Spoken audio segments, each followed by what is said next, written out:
You did the right thing by not touching that remote. Welcome back to SL Chennai Speaks Out. What do the people of Chennai feel about capital punishment? Should it be retained? Should it be abolished? Let's find out. Yes, sir.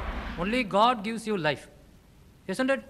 If that is the case, what right your state has to take a life or any other individual to take a life? All right, first question over. Yes, sir. Answer. All of us know God gives life, but yet there are so many suicides, yet there are so many accidental deaths, and yet so many eventualities that death comes. The highest punishment is not death penalty. It is solitary confinement or imprisonment, life imprisonment. See, we are awarding death penalty to persons who, the judicial mind finds out it is impossible to reform him. You say that the very same state that commits such atrocities should not be the authority that doles out death as a punishment.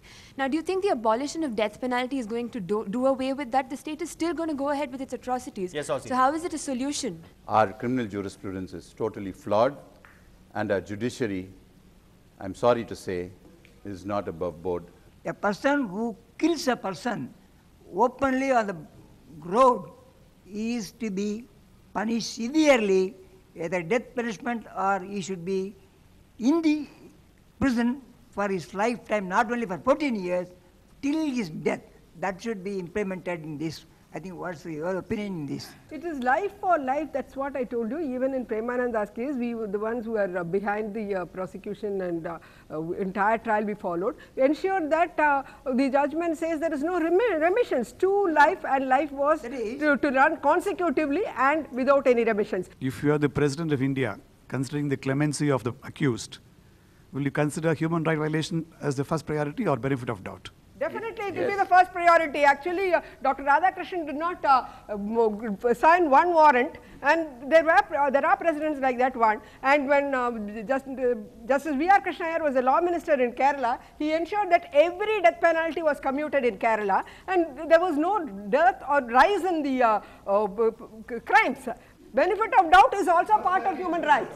Someone like Kasab, who is generally hated by a large mass of people in India, if he is reformed and allowed to leave the prison, say 14 years from now, thousands of people still hate him and will keep throwing these hatred remarks at him, and he will still suffer again. Would you start with standing for his rights being violated, as in he would not be able to walk on the roads peacefully, and everyone will be looking to kill him because of what he has done by killing 160 odd people, and he had other people as well with him. Reforming one person does not mean stopping terrorism.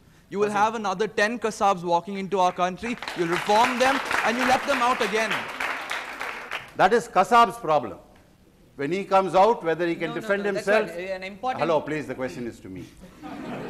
Whether Kasab can defend himself or cannot defend himself, that is Kasab's problem. But we are talking about a flawless judicial process and a state that is accountable to rule of law by not committing its own crime. Life imprisonment without parole, that's more cruel than execution. They die minute by minute, second by. You put him on a life imprisonment, there is hope. Let's extinguish that hope who has committed such a barbaric act. There have been instances where the murdered comes alive after execution of the murderer. No, that happens only in fictions and novels. Yes. And you can have certain cases are there which have to get the death penalties, such as Bhopal cases. Bhopal case, they don't term it as murder.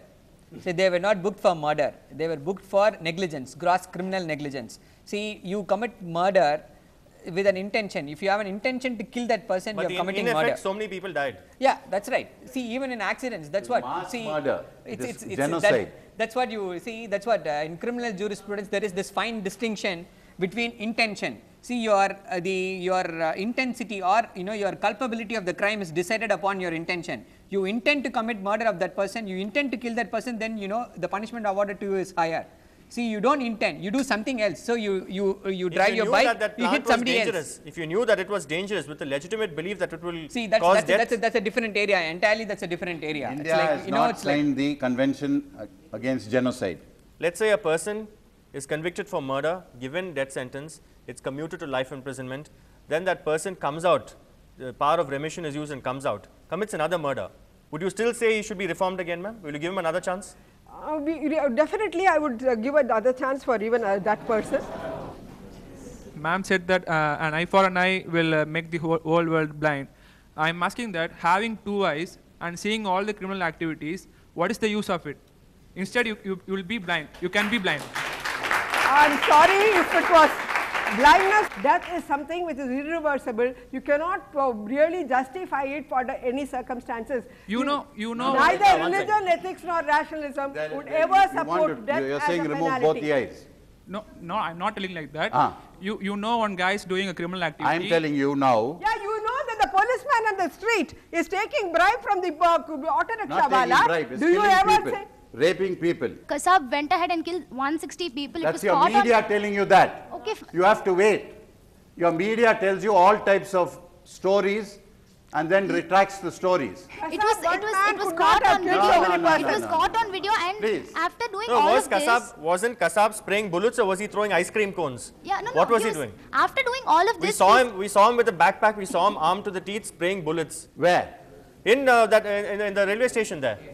You know, after You have doing got all your of photography this, wrong. No, The excuse trial me. of that now. What is want to be suggested is 100 people or 10 people. See, We are not on the issue of this thing. We are only on the issue Why of eye to eye? whether When it should you be abolished. say that the death of 160 people should be avenged, should you also not feel death of this one man should also be avenged? No, So because death of any person is not welcome. Not Ma'am, is a it then a flawless dictum? system. Is it then a dictum of murder and let live? Yeah, it is a dictum of not murder to let live. It is a murder has got to be punished, and it has got to be punished duly with life. Like a Kasab who is prepared to commit suicide. We are taking him to the custody, prosecuting him, and giving the capital punishment. Right to suicide is not permitted. If you abolish capital punishment, would that be like more like IC 814 hijacking? All over the world, wherever death penalty has been abolished, there has been no instance of rising of the crime. State is actually having a dilemma whether to legalize euthanasia or not. How can the very same state choose to award death penalty to another person? That's a very interesting question, Saravanan. See, that's what death is a deterrent. See, we are awarding death sentence to deter somebody, to put fear, instill fear in the society, so that somebody else, might not repeat it. All right. I'll answer that immediately. Euthanasia is concerned with not with accused person.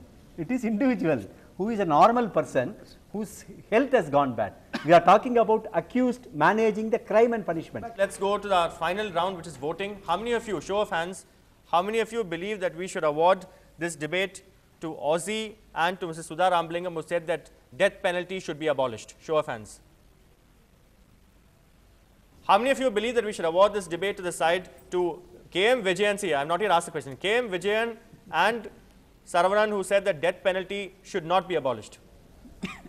All right. That's a no-brainer. We'll award this debate to the side to Mr. KM Vijayan. Spoke in favor of capital punishment, but is the death penalty a necessary evil? Can you really get closure by forgiveness or by taking revenge?